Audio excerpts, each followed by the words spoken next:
So this is the rock I had been thinking of using as a pestle. I don't really have a functional mortar, but this would work pretty well as a hammerstone rig for cracking the acorns. So I've got a bowl here for putting the acorns into and a bowl for putting the shells. And here are my acorns. So I got my acorn positioned and I will try to tap. Okay, maybe that's enough. They said that it's a very delicate art learning how to apply enough pressure to crack it without obliterating it. 5 minutes of work and we have this. 5-minute crafts, eat your heart out. So it took 3 hours. I was working alone for a big chunk of that, but I ended up getting some help for the end. Okay, so now it's tomorrow and I've packed up my whole operation and I am going to my sister's house with it because I think that everybody at my parents' house is pretty much done with me smashing things with rocks in the kitchen. We are trying to briskly rub these to loosen the skins. It's not really working that great, but if you can like zoom in here, you see that there's little bits of skin that are coming off, but mostly a lot of this fluffy stuff that lines the acorn shells of this kind of acorn. I don't know if that's universal with all acorns or if it's just the acorns we have here.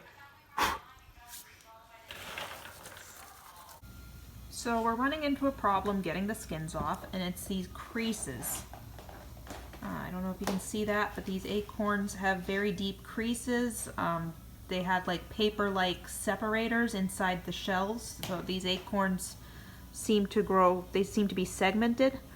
We have a whole bowl of acorns that are still very much skin on. And we have these that are relatively skinless, relatively, because for the most part I've meticulously hand peeled them all. It is incredibly time consuming. So what I'm doing is I'm peeling them a few at a time. I can only crush a few at a time anyways because I've got a very small mortar and pestle. So I peel a few and then I am going to crush them down in this. And I've gotten a few mortars full kind of crushed. I'm gonna probably need to re-crush this because I don't think it's anywhere near as fine as it needs to be. But so it is a bit challenging to get these going because the pestle I have, it's a much smaller set than anything that they would be using to produce acorn flour at scale. And it is hard to get the acorns going at first because I can't generate a lot of force with such a small pestle. And I could just really pound it, but if I did that, the acorns tend to fly out of the mortar, and then I have to go chasing them. And I really don't feel like doing that, so I am going to stop recording now so that I can use both hands because I need to use one hand to kind of shield this so that the acorns don't fly everywhere when I apply a lot of force. Just to check in on the process to show that this is how it's coming along. It's really hard to get it started. So I've been working on this for maybe another like 10 minutes. Yes, it's the same batch. But I just wanted to show how the meal gets impacted at the bottom. Like in the video with the Pomo woman who, she had a great system with like the big flat rock that she just put a basket on, and that was her mortar. But I don't have that kind of basket, and I don't have a really good rock, not right now. But yeah, at the bottom of her basket, she would get, the meal would get all stuck and tamped down, and that's what I have here. And it's because the oil content of the acorns is very high.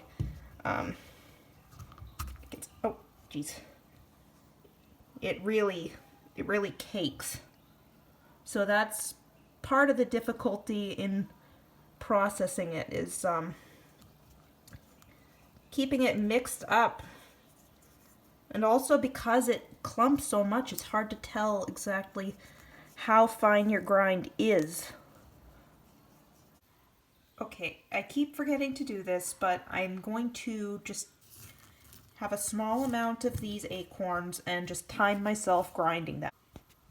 Okay, so I have stopped this at 10 minutes. Again, it's really hard to tell how fine or how coarse the grind is because it's so oily that all the particles stick together. But, I mean, it feels okay, at least for a first grind. If I hold it like this, and then I can really use my fingertips and really get some good pulverizing action. Now I usually use my other hand to hold the mortar in place and also to make sure that acorn doesn't explode out, you know, from force. But I'm able to get quite a bit of force, and that is it's grinding a lot faster than it was when I was trying to do it like this. And I'm finding that rotational motion does absolutely nothing at all. It has to be pounding. Anyways, I just wanted to do a shout out to my older sister who is letting me do this in her house. It is nearly 11 o'clock at night and I am making an ungodly amount of noise in her kitchen. I'd also like to thank my younger sister for helping me shell 6 pounds of acorns. She said I was making way too much noise and she just wanted to help me out to move the process along faster so that I wouldn't be making so much noise. If only she could hear me now, because this is so much worse. So I'm working on my second grind. Just I have my flour or meal that's been sitting overnight, trying to get some of the moisture out of it, because I realized a little belatedly that you're supposed to use dried acorns. And I've got a finer consistency going, and I will be back in a minute to try to sift this. Okay, so I'm going to try to sift some of this acorn meal. I'm going to just very carefully shake some onto this plastic, which is it's got a bit of wiggle. And again, it's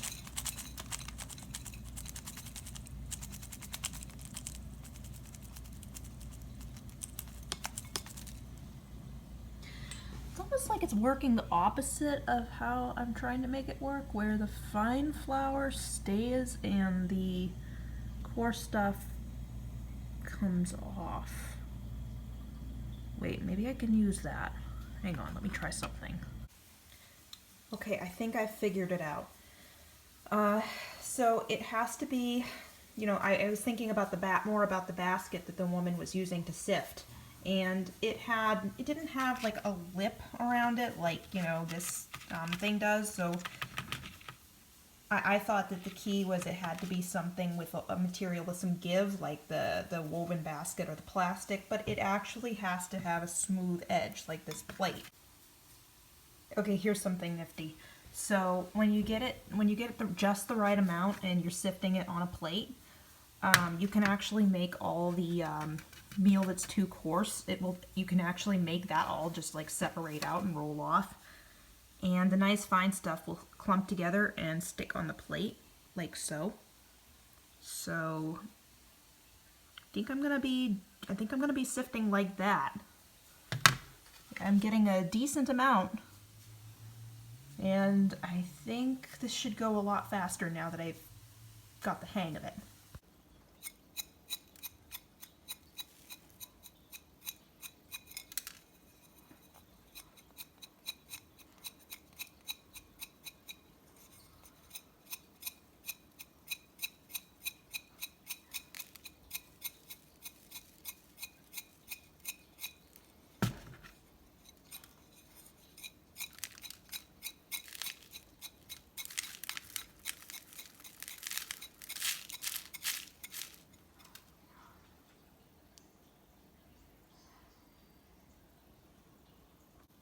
Okay, so it's a little while later. I've got this amount of flour sifted, and I only have this much remaining of coarse stuff to be reground. So, at the end of all of this, I have a very scant 3/4 cup of acorn flour. Let's see if I can zoom in on that. I cannot go outside and build a leaching pit because the ground is frozen, there's snow, and I don't have any clean sand. So, I am going to be trying to approximate a different method I heard about, which is putting the acorn in a basket and putting the basket into a moving stream. And I don't have a moving stream or a good basket, but I have bowls and containers. I have this woven cotton tea towel, and I have acorns. So this very thin cotton towel I'm going to be using to approximate my basket. I'm going to just carefully pour my precious flour in there. Good soup. So my acorns are now doing their second soak. The first soak, I just had them in water for a few minutes, less than 5 minutes, and it turned this orangey color. I'm going to do something not advisable, and I'm going to taste the orange water to see how tannic it is. Oh, that's god-awful. Hang on, I gotta just go spit. Bad soup. Very bad soup. So this is the third change of water. It's becoming less orange. And so this is how my moist acorn flour looks after 3 washes. Come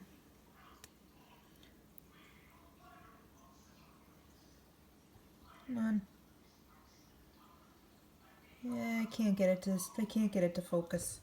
I'm gonna try some of this though.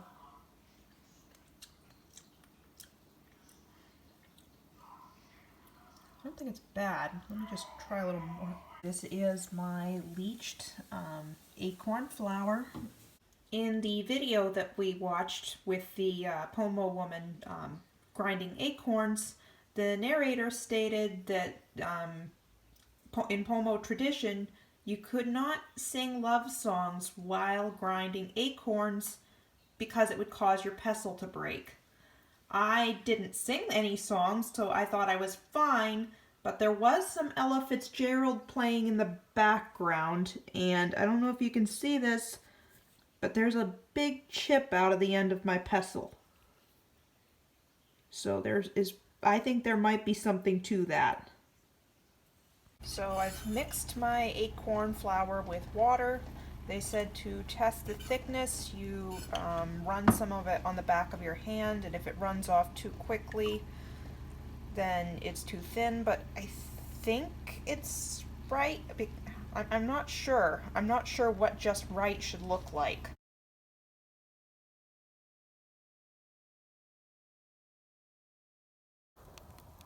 So I have my acorns, my water, which is steaming right now because it's very cold out, a lantern, and my fire, which has some rocks in it.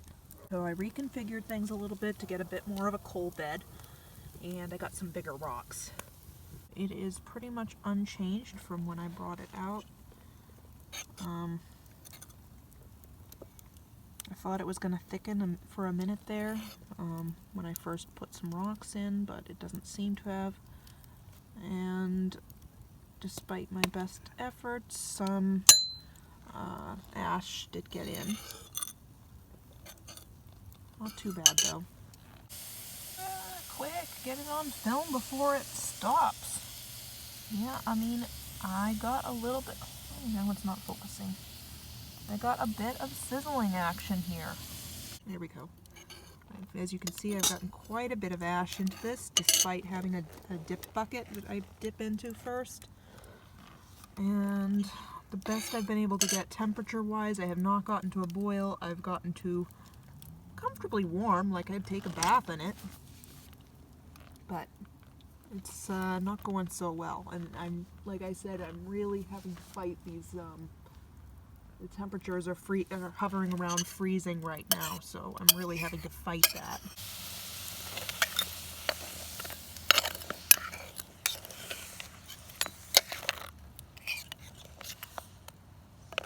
Oh, I might have thickened. Tell you one thing, it's turning gray from all the ash because I'm not very good at this. Yeah, so this is the rinse water I was using to try to rinse off my rocks before I put them in the food. And as you can see, it is very disgusting. I couldn't really see how bad it was because it is pitch black outside, but there's even a stick in there. Oh my gosh. So that got really bad. So it really isn't surprising that I got some ash into the food, considering that was the rinse water. So now I am going to be scraping off the rocks to get some of the mush off. Hopefully, how gross. Hopefully not too much more ash comes with this. It's pretty full of charcoal still, even after removing the stones, and I think there's probably sand in it. But this is just the acorn, just the acorns seasoned with a bunch of ash. All right, here's hoping I don't die. And I'm not eating it with a mussel shell as a spoon because I don't have a mussel shell.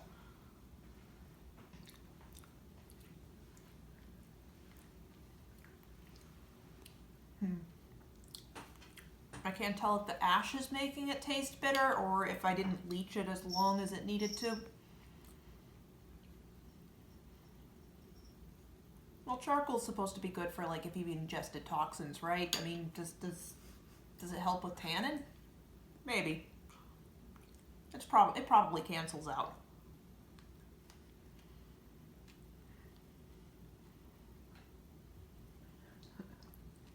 Oh, I did not leach this long enough.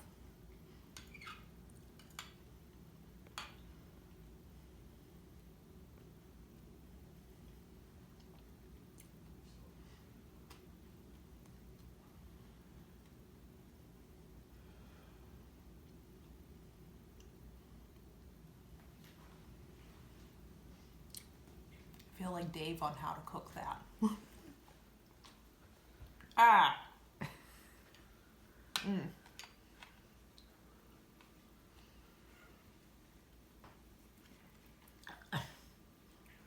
Big piece of charcoal.